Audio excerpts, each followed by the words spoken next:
Hello everyone. ఈరోజు మనం ఈ వీడియోలో ముఖ్యమైన కమిటీల గురించి అయితే నేర్చుకుందాం.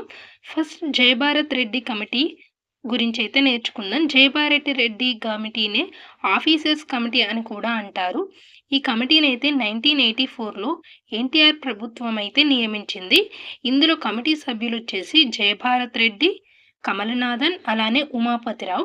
అసలు ఈ కమిటీ ఎందుకు వేశారనంటే, తెలంగాణలో నియమించిన ఆంధ్ర ఉద్యోగుల సంఖ్యనైతే తేల్చడానికి, మన తెలంగాణలో ఎంతమంది ఉన్నారు అని తేల్చడానికైతే ఈ కమిటీని వేశారు. అదైతే 1975 అక్టోబర్ 18 టు 1981 జూన్ 30 వరకైతే చూసారనమాట. అయితే అందులో మొత్తం 58,962 మందైతే ఉన్నారు. సో, ఖమ్మంలో అయితే ఎక్కువ మంది ఉన్నారు. నెక్స్ట్ హైదరాబాద్. నెక్స్ట్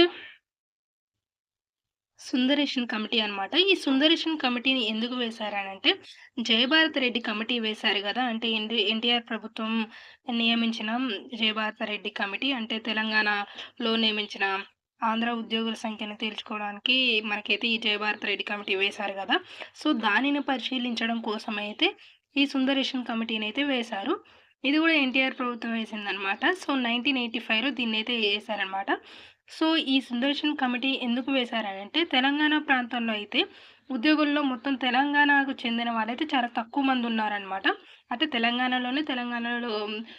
వ్యక్తులైతే చాలా తక్కువ మంది ఉన్నారు. మనకి 23 జిల్లా కలెక్టర్‌లో అయితే ఒక్కరు మాత్రం మన తెలంగాణలో అయితే వాళ్ళైతే ఉన్నారనైతే ఈ కమిటీ ద్వారా అయితే తెలిపారనమాట.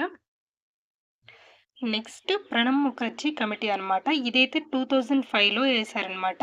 సో, 2005లో జనవరిలో అయితే దీన్నే వేశారు. అలాగే దీని యొక్క అధ్యక్షుడు వచ్చేసి ప్రణబ్ ముఖర్జీ.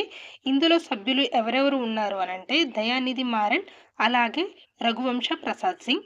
సో, ఈ కమిటీని ఎందుకు వేశారంటే, ఇప్పుడు తెలంగాణ రాష్ట్రం అనేది ఏర్పాటు చెయ్యాలా వద్దా అనేది వివిధ పార్టీ యొక్క అభిప్రాయాలనైతే తెలుసుకోవడానికైతే ఈ ప్రణబ్ ముఖర్జీ కమిటీనైతే వేశారనమాట. చివరగా అయితే టీడీపీ పార్టీ అయితే అభిప్రాయం 2018 అక్టోబర్ 18లో అయితే ఇచ్చిందనమాట. ఈ ప్రణబ్ ముఖర్జీ కమిటీ అనమాట. Next Anthony committee. ఈ యాంటోనీ కమిటీనైతే 2013 ఆగస్ట్ 6లో అయితే వేశారనమాట. ఈ కమిటీని ఎందుకు వేశారంటే, CWC అంటే ప్రత్యేక తెలంగాణ ఏర్పాటు తీర్మానం చేశారు గదా 2013లో. అప్పుడు సీమాంధ్రలో అయితే మనకి పెద్ద ఎత్తున అయితే ఆందోళనలు జరిగాయనమాట. సో, దాన్ని కవర్ చేయడానికైతే ఈ యాంటోనీ కమిటీనైతే వేశారు. ఇందులో సభ్యులైతే వచ్చేసి దిగ్విజయ్ సింగ్, అలానే వీరప్ప మొయిలీ, అహ్మద్ పటేల్, ఏకే యాంటోనీ రక్షణ మంత్రి అనమాట. నెక్స్ట్ ఇక్కడ యాంటోనీ కమిటీకి మరొక పేరు ఏంటంటే విభజన కమిటీ. అయితే ఈ యాంటోనీ కమిటీలో అంటే ఏమేం నివేదికలు చేశారంటే, ఇప్పుడు ఇక్కడ 10 ఇయర్స్ వరకైతే మన హైదరాబాద్ అయితే ఉమ్మడి రాజధానిగా ఉండాలి.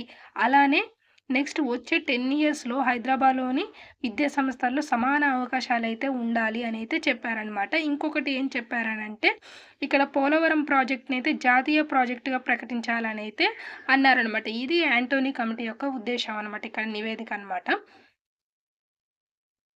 నెక్స్ట్ జీవో 16 అనమాట. దీనినైతే 1985లో ఏశారనమాట. ఎన్టీఆర్ ప్రభుత్వం ఉన్నప్పుడే దీన్ని జీవో 16ని విడుదల చేసిందనమాట. అయితే ఇది ఎప్పుడేశారంటే 1985 డిసెంబర్ 30 రోజైతే ఏశారు. అయితే ఈ ప్రభుత్వ ప్రధాన కార్యదర్శి అయిన శ్రవణ్ కుమార్ సంతకంతోనైతే దీన్నైతే విడుదల చేశారు జీవో 16ని. అయితే ఇక్కడ ముఖ్యమైన అంశాలేంటంటే, ఈ జీవో 16లో రాష్ట్రపతి ఉత్తర్వులు ఉన్నాయి గదా 1975, దీన్నే ప్రెసిడెంట్ ఆర్డర్ అని కూడా అంటారనమాట. అయితే దానికి వ్యతిరేకంగా ఎవరైతే అంటే మన తెలంగాణలో ఆంధ్ర ఉద్యోగులు ఎవరైతే నియమితులయ్యారో వారినైతే 1986 మార్చ్ 31 లోపైతే వెనుకకు పంపించాలనైతే చెప్పారు. ఆ అవసరమైతే అదనపు ఉద్యోగాలు కల్పించాలి అని రిలీజ్ అయితే చేశారనమాట.